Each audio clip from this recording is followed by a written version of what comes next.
Good morning. ഇന്നത്തെ ദിവസം കുറച്ച് തിരക്ക് പിടിച്ച ദിവസമാണ് കേട്ടോ.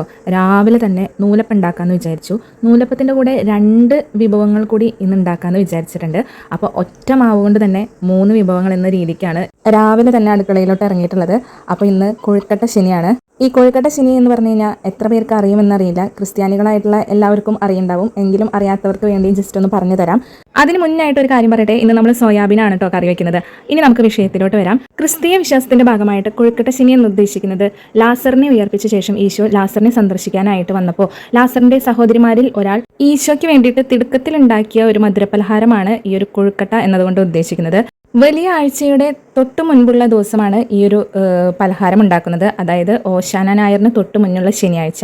ആ ഒരു ദിവസം ഉണ്ടാക്കിയത് കൊണ്ട് തന്നെ അതിന് കൊഴുക്കട്ട ശനി എന്നാണ് പറഞ്ഞു വരുന്നത്. അപ്പോൾ ഏകദേശം എനിക്കറിയാവുന്ന കുറച്ച് കാര്യങ്ങൾ കൂട്ടിച്ചേർത്ത് ഞാൻ പറഞ്ഞതാണ് കേട്ടോ. ഇതിൽ ചിലപ്പോൾ മിസ്റ്റേക്കുകൾ ഉണ്ടാവാം, ഉണ്ടെങ്കിൽ ക്ഷമിച്ചേക്കാട്ടോ, തിരുത്തി തരാം. കമന്റ്സ് ആയിട്ട് കമന്റ് ബോക്സിൽ ഇട്ടാൽ മതി. ഇതൊക്കെ പിന്നെ നമ്മളുടെ ഓരോരുത്തരുടെയും ഓരോരോ വിശ്വാസങ്ങളല്ലേ. സമൂഹത്തിൽ നടക്കുന്ന ചില കാര്യങ്ങളൊക്കെ കണ്ടു പോകുമ്പോൾ ചിലപ്പോൾ ചിന്തിച്ച് പോകാറുണ്ട്, ഈ മതവും ജാതിയും രാഷ്ട്രീയവും ഒന്നും തന്നെ വേണ്ടായിരുന്നു എന്ന്. അത്രയ്ക്ക് ഇപ്പോൾ വെറുത്ത് പോവാണ് എല്ലാത്തിനെയും. പിന്നെ നമ്മൾ ജനിച്ചു പോയില്ലോ, നമ്മൾ നിൽക്കുന്ന ആ ഒരു വിശ്വാസത്തിൽ നമ്മൾ ജീവിച്ചു പോരാ. ഇപ്പോഴും ഞാൻ എൻ്റെ മതത്തിൽ ഒരുപാട് വിശ്വസിക്കുന്ന ഒരു കൂട്ടത്തിലാണ്. എന്നാലും രാഷ്ട്രീയപരമായിട്ടും മതപരമായിട്ടും ഇപ്പോഴും ഒരുപാട് വ്യത്യാസങ്ങളും കാര്യങ്ങളും തരംതിരിവും ഒക്കെ കേട്ട് വരുമ്പോൾ നമുക്ക് ഇതൊന്നും വേണ്ടായിരുന്നു, സ്വതന്ത്രമായിട്ട് മതം ജാതി ഒന്നുമില്ലാതെ സ്വതന്ത്രമായിട്ട് ജീവിച്ചിരുന്നെങ്കിൽ എന്ന് ചില നേരത്ത് തോന്നിപ്പോവാറുണ്ട്. ഇപ്പോഴത്തെ കാലഘട്ടത്തിൽ ഇതേപോലെ തോന്നാത്തവർ വളരെ കുറവായിരിക്കുമെന്നാണ് എനിക്ക് തോന്നുന്നത്. കാട് കയറി സാമൂഹികപരമായിട്ട് ഒരുപാട് കാര്യങ്ങളിലോട്ട് കടന്നു. അതൊക്കെ പോട്ടെ. അപ്പോൾ അതാണ് നമ്മളുടെ മാവ് വെച്ചിട്ട് ആദ്യം തന്നെ ഇന്ന് രാവിലെ നൂലപ്പം ഉണ്ടാക്കുകയാണ്. ഈ നൂലപ്പം ഇങ്ങനെ ചുറ്റിയെടുക്കാനായിട്ട്, ഈ ഒരു സേവനാഴിയിൽ ചുറ്റിയെടുക്കാനായിട്ട് എനിക്ക് ഭയങ്കര ഇഷ്ടമാണ് കേട്ടോ. കറക്റ്റ് പരുവത്തിന് മാവ് കുഴച്ച് കഴിഞ്ഞ് കഴിഞ്ഞാൽ നല്ല സൂപ്പറായിട്ട് തന്നെ നമുക്ക് നൂലപ്പം സെറ്റായിട്ട് കിട്ടും. അങ്ങനെ നമ്മൾ ബാക്കി വന്ന മാവ് കൊണ്ട് കൊഴുക്കട്ട ഉണ്ടാക്കാനായിട്ട് പോവുകയാണ്. ഈ ഒരു കൊഴുക്കട്ടയുടെ റെസിപ്പി ഞാൻ ആർക്കും തന്നെ പറഞ്ഞു തരേണ്ട ആവശ്യമില്ല. ഈ ഒരു വിശുദ്ധ ദിവസമായിട്ട് ഉണ്ടാക്കുന്നവരും അതുപോലെ തന്നെ സാധാരണ 4 മണി പലഹാരമായിട്ട് ഉണ്ടാക്കുന്ന ഒത്തിരി പേരുണ്ട്.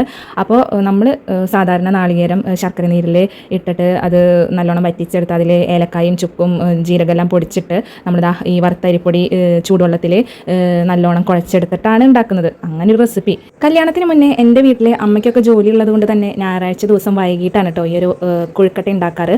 അപ്പോൾ ഞാനും അമ്മയാണ് കൂടുതൽ ഇരുന്നിട്ട് ചെയ്യുക. അമ്മ ഇങ്ങനെ കറക്റ്റ് ഷേപ്പ് ആക്കണം, അങ്ങനെ ആക്കണം, ഇങ്ങനെ ആക്കണം എന്നൊക്കെ പറഞ്ഞ് കറക്റ്റായിട്ട് ഉണ്ടയാക്കണം എന്നൊക്കെ പറഞ്ഞ് സെറ്റാക്കും. എനിക്ക് ഇതേപോലെ ഉണ്ട ഷേപ്പിലാക്കാനായിട്ട് ഭയങ്കര ഇഷ്ടമാണ്. ഏകദേശമൊക്കെ സെറ്റായി വന്നിട്ടുണ്ട്, നിങ്ങൾക്ക് കാണുമ്പോൾ തന്നെ അറിയാലോ. അങ്ങനെ ഞാൻ എല്ലാതും ഏകദേശം ഉരുട്ടിയെടുത്തിട്ടുണ്ട്. ഇനി നമുക്കിത് ആവിയിൽ വേവിച്ചെടുക്കാം. അത്രയേ ഉള്ളൂ ഈ ഒരു കൊഴുക്കട്ടയുടെ പരിപാടി. ഇതറിയാത്ത ഒരുപാട് പേരുണ്ടാവും, അവർക്ക് വേണ്ടിയിട്ടുള്ളതാണ് കേട്ടോ ഇത്. സത്യം പറഞ്ഞു കഴിഞ്ഞാൽ ഈ ഒരു കൊഴുക്കട്ട ശനിയുടെ ഐതിഹ്യം എനിക്കറിയണ്ടായിരുന്നില്ല കേട്ടോ. ഞായറാഴ്ച ദിവസമാണ് കൊഴുക്കട്ട ഉണ്ടാക്കുക എന്നുള്ള ആ ഒരു ധാരണയായിരുന്നു എൻ്റെ മനസ്സിൽ. പിന്നീട് വിശുദ്ധപരമായിട്ടുള്ള കുറേ കാര്യങ്ങൾ സെർച്ച് ചെയ്ത് വായിച്ചൊക്കെ വരുമ്പോഴാണ് ഇതിൻ്റെ ഒരു ഐതിഹ്യം കാര്യങ്ങളൊക്കെ ഞാൻ മനസ്സിലാക്കുന്നത്. ഞാൻ ഒരു ക്രിസ്ത്യാനിയാണ്, എന്നാലും എനിക്ക് ഇനിയും ഒരുപാട് കാര്യങ്ങൾ മനസ്സിലാക്കാനുണ്ട്, പഠിക്കാനുണ്ട്, അങ്ങനെയൊക്കെ കാര്യങ്ങൾ. ഇനി നമ്മളുടെ ഈ ചട്ടിയുടെ ഈ അവസാന ഭാഗം ഉണ്ടല്ലോ, അത് വടിച്ച് വെടുപ്പാക്കുന്നവരുണ്ടെങ്കിലും ഒന്ന് കമൻറ്റ് ചെയ്യാം കേട്ടോ. അങ്ങനെ എല്ലാം ഞാൻ കംപ്ലീറ്റ് ഉണ്ടാക്കി കഴിഞ്ഞു. എനിക്ക് പീച്ചാമ്പൊടി ഉണ്ടാക്കാനുള്ള ആ ഒരു മാവ് തികഞ്ഞില്ല. അപ്പോൾ നമ്മുടെ കൊഴുക്കട്ട ഇവിടെ സെറ്റായിട്ടുണ്ട്. ആദ്യത്തെ ട്രിപ്പ് ഇട്ട് കഴിഞ്ഞിട്ടുണ്ട്. അങ്ങനെ അത് ചൂടാറി കഴിഞ്ഞ് ഇറക്കി വെച്ചതിന് ശേഷം ഞാൻ രണ്ടാമത്തെ ട്രിപ്പ് ഇട്ട് കഴിഞ്ഞിട്ടുണ്ട്. അതും ആയിട്ടുണ്ട്. ചിലപ്പോഴൊക്കെ എൻ്റെ ഈ കൊഴുക്കട്ടയുടെ സെൻറ്റർ വിണ്ട് പോകാറുണ്ട്. ഇപ്രാവശ്യം അങ്ങനെയൊന്നും വലിയ കുഴപ്പങ്ങളൊന്നും ഇല്ലാതെ കിട്ടിയിട്ടുണ്ട്. സംഭവം നല്ല ടേസ്റ്റാണ്. അതിൻ്റെ ഉള്ളിൽ നല്ല ജ്യൂസി പോലെയാണ്, നല്ല സോഫ്റ്റാണ്. എനിക്ക് ഈ ഒരു കൊഴുക്കട്ടയുടെ ഉള്ളിലത്തെ ആ ഒരു ഫില്ലിങ് നല്ല ഹാർഡായിട്ടിരിക്കുന്നതിനേക്കാളും പകരം നല്ല സോഫ്റ്റായിട്ട് ജ്യൂസി ആയിട്ടിരിക്കുന്നതാണ് ഇഷ്ടം. അപ്പോൾ ഇങ്ങനെ അടിപൊളിയല്ലേ. അപ്പോൾ എല്ലാവർക്കും കൊഴുക്കട്ട ശനി ആശംസകൾ നേരുന്നു. അടുത്തൊരു വീഡിയോ ആയിട്ട് വീണ്ടും വരാം. ബൈ.